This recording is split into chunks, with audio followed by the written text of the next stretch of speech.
It is day one. I continue my conversation with Mzwandile Mbeje, SABC politics editor. Mzwa, of course, what's happening now is that G20 leaders, as well as invited guests, have been in deliberations. We've seen some bilateral, meetings, particularly a significant one with Germany, South Africa happening now, and the AU, which is a significant one. They are currently in a closed session, session 2, titled A Resilient World, the G20's contribution. Quite critical, some of the points of discussion: disaster risk reduction, climate change, just energy transition, and food systems. Tomorrow is another action-packed day. What are we likely to expect then from the leaders tomorrow? Well, after the arrival in the morning, so they would soon immediately walk into the closed session again, where they will speak about what do you call a fair and a just future for all critical minerals. So basically that's what they'll be looking at tomorrow. And then after that, they'll also present the recommendations from the various groups and reviews.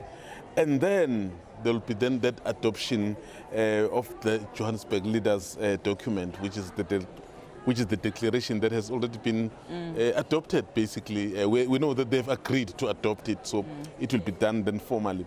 I would imagine we are going to be hearing from President Cyril Ramaphosa as he closes the session. And I want to talk a little bit about just some of his statements that he's been making. I mean, I've referenced it earlier on, particularly in the last few summits in the run-up to the G20 Leaders Summit. Importantly, he's taken a very strong statement in terms of how nations with similar policies have to be united. They have to, protect multilateralism. They have to protect citizens, particularly those in areas where there are wars and civil unrest. What are we likely to hear from him, particularly when you look at just the solidarity that we've been seeing here from other leaders? We've heard from the likes of Germany. We've heard from the likes of France, as well as the UK. I would imagine it will be another emboldened, powerful statement from him.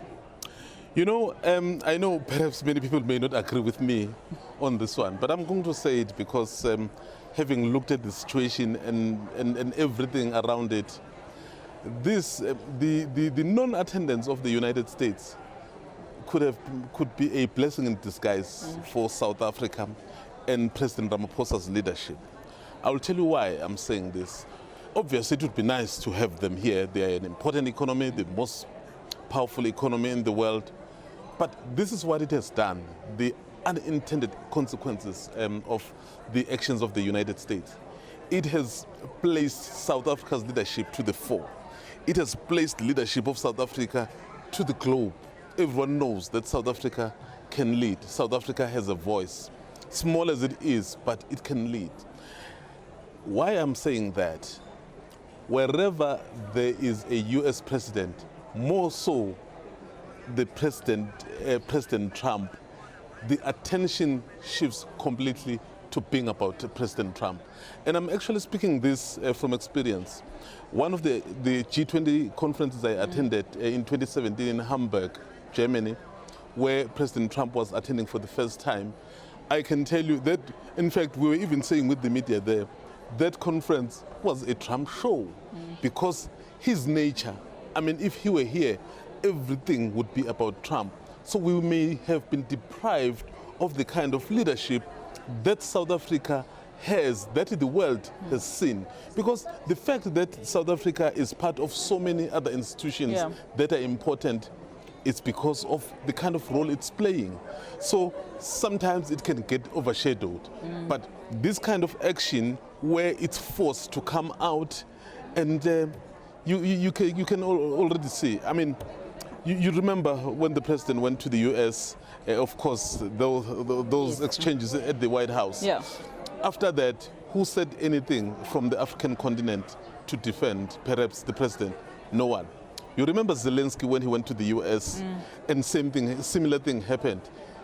almost the entire European leaders came out in defense. Yeah. Here is a country on the south of the continent, basically taking leadership, saying, as the Africa, we are not only the gateway to the continent, but we are actually the leader as well. Not by deed, by word. So what you are seeing here is being demonstrated in action. And I mean, that's a powerful statement, which brings me to the next question in terms of, given the fact that this G20 presidency has really sought to highlight, the African continent, particularly its key priorities, what does that then mean for the AU? We know that there's an AU agenda, or Africa Agenda, 63.